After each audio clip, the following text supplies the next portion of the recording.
বলার কিছু নাই। আমি কি করবো, আমার মেয়ের দুধটা নিয়ে দেবো বসায়, আর কি করবো? আমার আক্রান্ত, এই মারাত্মক অসুখের আক্রান্তে আমি আছি ভুক্তভোগী। আচ্ছা, যাই হোক, সবার কাছে দোয়া চাই। সবার হ্যাঁ, সবাই দোয়া করবেন যাতে আমি সুস্থ হতে পারি, সুস্থ থাকতে পারি। সবাইকে স্বাগত জানাচ্ছি এই ফেসবুক লাইভে। একটি কষ্টের কথা বলবো, একটি দুঃখের কথা বলবো। আমার পাশে যে মহিলাটিকে দেখতে পাচ্ছেন, আসলে উনি একজন ব্রেস্ট ক্যান্সারে আক্রান্ত একজন রোগী। ওনার 3টা মাত্র মেয়ে আছেন, তো যাদের কোনো সংসারে কোনো আয়ের কোনো ব্যবস্থা নেই। ওনার স্বামী আছেন একজন সাধারণ মানুষ। আমি আছি বর্তমানে চুনারুঘাট উপজেলার শিরিকান্দি গ্রামে, এই যে সেলিম মিয়ার বাড়িতে। তো ওনার 2021 সাল থেকে ব্রেস্ট ক্যান্সার, এর আগে একবার অপারেশন হয়েছে, বেশ কিছু কেমো দেওয়া হয়েছে। এগুলো দেওয়ার পরেও ওনার ট্রিটমেন্টটা ভালো করে হচ্ছে না, এবং ওনার আর্থিক সংকটের কারণে আজকে খুব বাজে অবস্থা। অনেকবার কেমো দেওয়ার কারণে আসলে আমি ওনার মাথা যে ঢাকা আছে, যে মাথার চুলও পড়ে যাচ্ছে। তো আসলে এখন এটা তো আর দেখানোর কিছু নেই, আমি নিজে দেখেছি। আর ওনার এখানে যে আরেকজন উপস্থিত আছেন, ওনার মেয়ের জামাই, উনি হচ্ছেন একজন কোরআনে হাফেজ শামসুল ইসলাম ফয়সাল ভাই। উনি আমাদের চুনারুঘাটের চুরতা গ্রামের। তো আসলে আমার ফেসবুক যারা আছেন, এবং এই শিরিকান্দি গ্রামেরও অনেক আছেন আমার পরিচিত, এবং চুনারুঘাটের অনেক ধনাঢ্য ব্যক্তিবর্গ, চুনারুঘাট ছাড়াও দেশের অনেক ধনাঢ্য ব্যক্তিবর্গ আমার সঙ্গে বিভিন্নভাবে যুক্ত আছেন আমার বিভিন্ন ফেসবুকে, ইউটিউবে। আমি বিনীতভাবে অনুরোধ করব যে এই 3 কন্যার মা, হ্যাঁ, যার আসলে একদম এখন আমাদের সহযোগিতা ছাড়া এই চিকিৎসাটা চালিয়ে যাওয়া কোনোভাবেই সম্ভব না। তো আসলে আমি দেখতে পাচ্ছি উনি কান্না করছে। আসলে কান্না করার কিছু নেই, আমাদের আল্লাহ যা করবেন সব কিছু আল্লাহর হুকুমে হবে, আপনি এটা নিয়ে টেনশন করবেন না। তো আমি একটু ওনার কাছ থেকে একটু, যদি আপনি একটু দুটা কথা কইবানি, আপনি দুটা কথা বলে। বলবো আমি, আমার তো বলার কিছু নাই।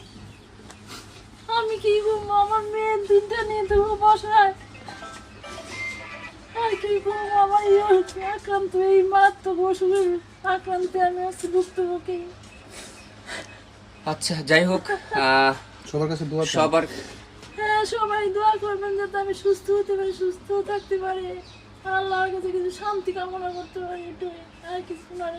আমার একটা বিশ্বাস, আমি আপনার একটা কথা বলি, আমার একটা বিশ্বাস আল্লাহর রহমতে মানুষ আপনার পাশে। সব দিচ্ছি না, আমার বন্ধু বান্ধব যা আছে, সব আত্মীয়জন, সবার কাছে সব কিছু আমার বিদ্যালয় সব শেষ করে বুঝছি, মানে বিভিন্ন জনের সহযোগিতা করেছে এই পর্যন্ত, কিন্তু এখন তো আর মানে একটা মানুষ দেওয়ার মতো কি আর কতবার দিবে, কত দিবে।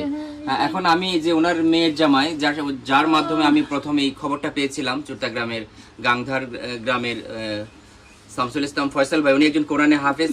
ফয়সাল ভাই, আপনি আপনার শাশুড়ি, এই বিষয়টা নিয়ে আপনারা যদি কিছু বলার থাকে একটু। আসসালামু আলাইকুম রহমতুল্লাহ। আমি আসলে বেশি কিছু বলতে চাই না।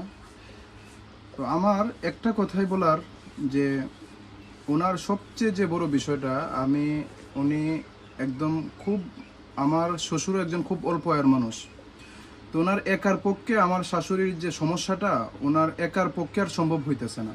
আত্মীয় স্বজনও সবাই মোটামুটি অনেক ওনাকে হেল্প করছে, কিন্তু এই মুহূর্তটা এমন একটা পর্যায়ে এসে দাঁড়াইছে যে ওনার একদম শেষের পর্যায়ে। আর ওনার যে চিকিৎসার ব্যয়বহুল অবস্থা, প্রত্যেক মাসে মিনিমাম, যদি ডাক্তার বলছে যে মিনিমাম যদি লাখ টাকার মতো খরচ করা যায়, তাহলে ওনাকে সুস্থ রাখা সম্ভব, আর না হলে সম্ভব না।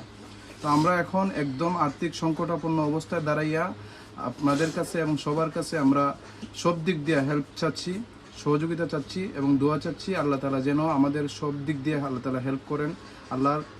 আল্লাহ পাকের বিশেষ মেহেরবানি আমাদের জন্য যেন হয়, এবং মুস্তাক ভাইয়ের মাধ্যমে আমরা যতটুকুন আমরা চেষ্টা করতেছি, এবং উনি চেষ্টা করতেছেন, ভাই বেরাদার যারা সবাই চেষ্টা করতেছেন। আপনারা সবাই যে যতটুকুন পারেন, যেভাবে পারেন, আপনারা একটু হেল্প করার চেষ্টা করবেন ইনশাআল্লাহ। আল্লাহ রাব্বুল আলামিন এই চেষ্টার মাধ্যমে, এই সহযোগিতার মাধ্যমে দুনিয়া এবং আখিরাতের যত কল্যাণ আছে এবং ভালাই আছে, সব কিছু যেন আল্লাহ রাব্বুল আলামিন দান করেন। আমিন। আসসালামু আলাইকুম রহমতুল্লাহ। ধন্যবাদ ফয়সাল ভাই। আসলে ওইদিকে হচ্ছেন ওনারই শ্বশুর, অর্থাৎ এই যে অসুস্থ যে এই যে রোগীর স্বামী সেলিম মিয়া। যাই হোক, আমি শেষবার বিনীতভাবে আপনাদেরকে অনুরোধ করব যে আমাদের এই মহিলাটির পাশে দাঁড়ান। উনি অসহায় একটা অবস্থায় আছেন। অনেক সহায় সম্পত্তি ছিল তাদের, কিন্তু চিকিৎসা করতে করতে একটা পর্যায়ে ওনার আর কিছুই নাই। আত্মীয় স্বজনরা অনেকেই দিয়েছে।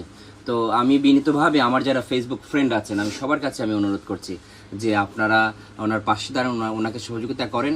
আর আমরা চেষ্টা করব যে এখানে এই যে সেলিম মিয়া যিনি আছেন, এই মহিলার স্বামী যিনি আছেন অথবা ফয়সাল ভাই আছেন, ওনাদের একটা মোবাইল নাম্বার আমি দিয়ে দিব, আর আমার মোবাইলের নাম্বার যেটা দিয়ে দেবো আমি বিকাশ নাম্বার এবং ব্যাংক অ্যাকাউন্ট দিয়ে দিব। যারা যেভাবে যোগাযোগ করতে চান আমরা এই আপনার অনুদানটা পৌঁছে দিব। আর সবসময় আমার ফেসবুক এই পেজে, আমার ফেসবুক প্রোফাইলে আমি সবসময় এই আপডেটটা দিয়ে রাখবো। সবাইকে ধন্যবাদ।